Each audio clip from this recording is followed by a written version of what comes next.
எதுக்காக பூசுறது அப்படின்னா அது ஒரு கிருமி நாசினி. முந்திலாம் வந்து பாத்தீங்கன்னா வாசக்கால கரையான் அரிக்கும். இந்த கிராமங்கள்ல எல்லாம் நீங்க பார்க்கலாம். ஏன்னா அந்த மண்ணில இருந்து தானே கரையான் வருது. அப்படி மண்ணிலிருந்து வருகிற கரையான் ஒரு வீட்டுக்குள்ள வாசக்கால் வழியா தான் புகுந்து முதல்ல வாசக்கால தான் அரிக்கும்.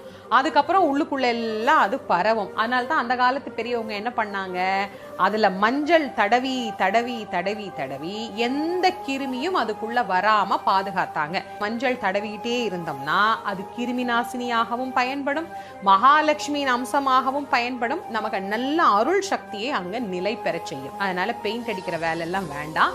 அதுக்கு பதிலா நீங்க நல்ல சுத்தமான மஞ்சளையே பயன்படுத்துங்க. இதுக்கப்புறம் அந்த வாசக்கால்ல திருஷ்டிக்காக சில பொருட்கள் கட்டுவாங்க.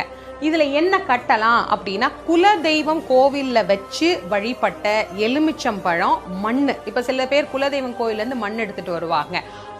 அதை வந்து ஒரு மஞ்சள்